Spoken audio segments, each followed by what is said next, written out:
안녕하세요. 폴첸 대표에 대해서 조금 알아봤는데요. 2019년 10월 4일에 엘리바 사회이사로 합류를 했습니다. 이때는 사회이사들이 물갈이가 되던 시절인데 김성철 박사, 김하영 대표가 HLB에서 퇴사를 하고 이제 폴첸 대표가 사회이사로 합류를 했습니다. 그래서 앞서 김성철, 김하영은 20년 이상 몸을 담았기 때문에 상당히 오랜 시절 같이 했던 원년 멤버이고요. 폴첸은 리보세라닙의 원천 개발자죠. 그리고 엘리바의 지분 8%를 폴첸이 가지고 있습니다. 그래서 폴첸의 경력을 조금 보면은 어드벤첸 대표인 것은 모두가 다 알고 있고, 이제 어느 회사에서 경력을 쌓았느냐, 유로젠, 사이텔, 암젠 등에서 연구원을 지냈습니다. 이 앞에서 이 기업들은 좀 들어본 적이 없지만 암젠은 뉴스 기사로 나온 적이 있습니다. 2015년에 나왔는데 의사들만 생소한 암젠 드디어 국내 상륙, 한국 시장에 이제 진출했다라는 거죠. 그래서 연간 20조 이상 매출 올리는 바이오 제약사입니다. 연매출 20조면은 상당히 큰 거고요. 암젠 코리아의 공식 출범이 2015년에 되었던 거죠. 그래서 암젠이라는 회사는 뭐냐? 1980년도에 암젠이 시작을 했습니다. 그러니까 이제 펄첸 대표가 암젠에 있었던 것은 최소한 1980년도는 뒤에 암젠에 합류를 한 거겠죠. 시작부터 같이 했을 수도 있고 그 중간 흐름에 올라탔을 수도 있고 아마 이렇게 순서대로 쓴 걸 보면은 이렇게 차례차례 넘어왔던 것 같아요. 자, 어쨌든 암젠이 다른 기존 제약사랑 달랐던 점은 기존 제약사는 화학식을 구성해서 만들어냈는데 암젠은 단백질 합성으로 약물을 개발했습니다. 그래서 이거를 바이오 제약사 혹은 바이오테크 기업을 불리는데 1세대 바이오 제약사가 되겠습니다. 그래서 80년도에 시작했는데 83년에 IPO 기업 공개를 했습니다. 3년 만에 IPO 했으니까 상당히 빠르게 성장한 거고요. 2014년에는 23조 원에 이르고 순이익이 6조 원이니까 순이익만 해도 HLB 시가총액만큼 나오게 되는 회사입니다. 이렇게 바이오 제약사 중에 부동의 1위가 암젠이었는데요. 길리어드 사이언스에게 넘겨줬다고 합니다. 길리어드 사이언스는 순이익이 13조, 6조 원의 2배가 되겠죠. 그리고 길리어드 영업이익률은 무시무시한데 50%에 육박한다고 합니다. 암젠이 이제 가지고 있는 파이프라인들을 보면은 요거 빈혈에 필요한 약을 개발을 했고 류마티스 관절염에 FDA 승인도 받았고 그 다음에 호중구 저하증 이 치료제도 개발했습니다. 이거는 HLB 부작용 부분 보면은 이 호중구 저하증이 상당히 다른 경쟁사 약들 비해 10분의 1 수준인 것을 확인한 적이 있는데 이게 떨어지게 되면은 이게 일종의 면역세포 같은 것들이라서 면역이 떨어지게 되는 겁니다. 그래서 이거가 하면은 이런 것들이 좀 감소할 가능성이 높은데 그런 것들을 또 치료해주는 약을 개발했고요. 자, 이외에도 특허를 다량 보유하고 있다고 합니다. 이런 안젠에서 연구원을 지냈던 게 폴체인이고요. 이 폴체인은 중국 사람이죠. 그래서 대학은 중국에 있는 학교로 나왔습니다. 학사학위는 중국에 있는 난징에 있는 이 파마슈티컬 대학교에서 학사학위를 받았고요. 그 다음에 이제 미국으로 넘어갔죠. 암젠도 미국 회사이니까 미국에서 이제 석사학위를 받으면서 유기화학으로 받았고요. 그러면서 이런 제약회사들이랑 커넥션이 있었겠죠. 그래서 정리를 하면 학사는 파마슈티컬 대학교에서 받았고 석사는 툴레인 대학교에서 받았고 그 다음에 뉴로젠, 사이텔, 암젠 회사에서 연구원으로 지냈던 것을 확인할 수 있습니다. 근데 박사 내용은 없는 걸로 봐서 아마도 박사는 받지 않고 석사까지만 하고서 이제 기업으로 넘어간 것 같습니다. 어쨌든 이런 데서 경력을 쌓은 폴첸이 리버세라닙을 개발을 했고요.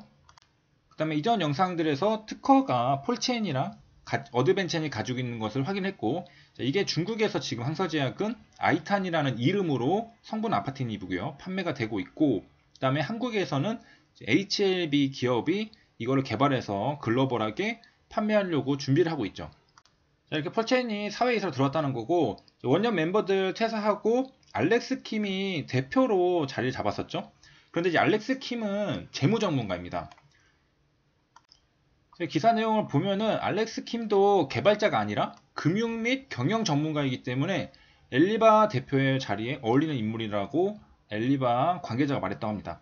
얼마 전에 엘리바로 2명의 그 재무, 회계 전문가들이 넘어가 준비를 하고 있다고 뉴스 기사가 나왔었죠.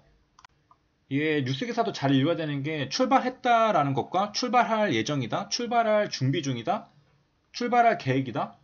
조금씩 다르죠. 출발하려고 한다, 출발하기 직전이다, 출발할 것 같다.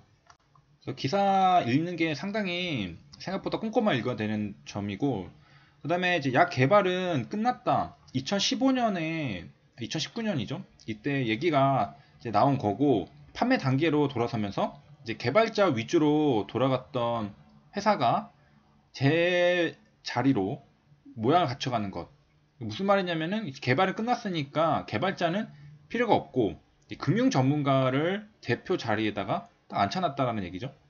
그런데 궁금한 것은 이제 다음 신약 개발도 해야 할 텐데 그거는 그때 또 개발자를 다시 이제 뽑는 건지 아니면은 이뮤노믹처럼 이제 개발하던 회사를 인수해서 그 회사의 대표가 전문가니까 약 개발을 맡기는 건지. 그 다음에 이제 최근 암젠의 근황은 어떤가라고 보면은 이제 바이오시밀러들이 특허가 끝나면 밀고 들어오잖아요. 그래서 맞불 전략을 썼다고 하는데 그 내용을 보면은 여기 로슈의 허셉틴이랑 아바스틴에 대한 바이오시밀러를 미국에서 출시를 했습니다. 그래서 시장에 진입을 했고요. 이런 거 보면은 진짜 신약 개발하고 카피하고 피 터지는 제약 생태계를 볼 수가 있고요. 그 다음에 저번에 API, 어플리케이션 프로그래밍 인터페이스에 대해서 알아봤는데 오픈 API를 통해서 여러가지 모바일 앱들 그리고 뭐 웹사이트, 어플리케이션 이런 것들이 만들어지고 있습니다. 그래서 마스크 판매처랑 재고를 확인할 수 있는 것도 API를 통해서 만들어진 건데요. 여기 두 개 있는 마스크 사자, 마스크 맵 이런 것들을 보면은 이렇게 지도가 있고 여기 다 표시가 되어 있죠. 이런 것도 어디서 데이터를 받아와서 만드는 건데 이걸 혼자서 전부 다 처음부터 만들려고 하면은 하기 힘듭니다. 그래서 누군가 이제 이런 데이터들을 제공해주는 API를 통해서 만들면은 쉽게 만들 수 있고요. 그래서 이 절차를 보니까 한국건강보험심사평가원에서 판매처랑 판매 현황 데이터를 한국정보화진흥원에 제공을 합니다. 그 다음에 이제 제공받은 걸를 재가공해서 네이버에 제공하고 네이버는 이걸 오픈 API로 제공을 해서 일반인 개발자들이 쉽게 만들 수 있다라는 겁니다. 그래서 이전에 봤듯이 API는 특정 프로그램의 데이터에 다른 프로그램이 접근할 수 있도록 미리 정한 통신 기술입니다. 그래서 이제 누군가는 데이터랑 플랫폼을 공개를 했죠. 외부에 공개했고 외부 프로그램 개발자와 사용자가 이것을 활용해서 아까 봤던 앱들처럼 새롭고 다양한 서비스를 만들어내는 게 오픈 API입니다. 그래서 우리가 오픈 API 이용자 입장에서는 뭐 당연히 그 왜 쓰는지는 알겠죠. 손쉽게 필요한 기능을 사용하고 데이터를 제공받을 수 있습니다. 그러면은 제공하는 사람은 무슨 이득이 있길래 제공할까라고 했을 때 뭐 해당 기업 핀테크 업체로 플랫폼을 확장 가능하다라고 합니다. 그리고 뭐 정부 같은 경우에는 그런 데이터들을 알려줄수록 좋죠. 그래야 국민들, 시민들이 그 데이터를 토대로 잘 대처를 할 수 있으니까. 그래서 오픈 API는 여러 가지 활용이 되는데 게임도 됩니다. 포켓몬고도 이 구글 지도 API를 활용해서 만든 건데요. 증강현실이라고 하는 우리가 실제 이 구글 지도를 통해서 이런 앱을 만든 거. 그 다음에 또 하나 배달의 민족도 역시 오픈 API를 사용했는데 이것도 팀앱의 오픈 API를 활용해서 만들었다고 합니다. 지도가 들어가는 것들은 대부분 API를 사용해서 만들었다고 보면 됩니다. 처음부터 자기들이 다 구성을 하고 그렇게 만든 건 아닙니다. 그리고 이제 카카오버스라는 것도 버스 실시간 운행 정보, 노선, 교통 정보, 정류장 위치, 빈자리 정보 이런 것들도 데이터를 제공받고 그걸 토대로 새로운 기능들을 만드는 거죠. 그렇게 해서 서비스를 하는 겁니다. 그리고 이제 이런 버스 같은 거는 공공 데이터겠죠. 그래서 공공 데이터 포털 이런 데 들어가면은 우리가 받아볼 수 있고요. 보니까 뭐 미세먼지도 볼 수 있고 전기자동차 충전소, 서울 공영 주차 정보 이런 것들도 받아볼 수 있습니다. 그리고 이제 금융권도 오픈뱅킹 이런 것들 마이데이터 그래서 오픈 API를 적용해서 제공할 예정이라고 합니다.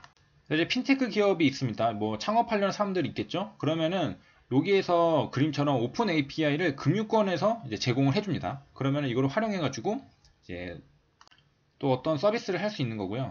그 다음에 2018년 6월 11일부로 구글 맵 API는 과금이 확정되었습니다. 이전에는 무료로 제공이 되었는데 어느 정도 이제 사이즈가 커지고 이제 사업화를 이제 하는 거죠. 그래서 이전에는 무료 API로 잘 쓰던 다른 이제 업체들은 이거 과금이 돼서 돈을 내야 되겠죠. 그래서 일단 처음에는 이제 200달러, 월 200달러 안에서는 무료 사용권을 준다고 합니다. 그래서 21만 원 내에서 사업을 운영할 수 있으면 되는데, 그렇지 않다면은 이제 확인을 해봐야 됩니다. 구글 맵스 API를 사용하고 있던 사업자는 이게 지금 한 달에 내가 200달러 이상 쓰게 된다면은 과금이 되기 때문에 돈을 내야 되죠. 여기까지 시청해주셔서 감사합니다.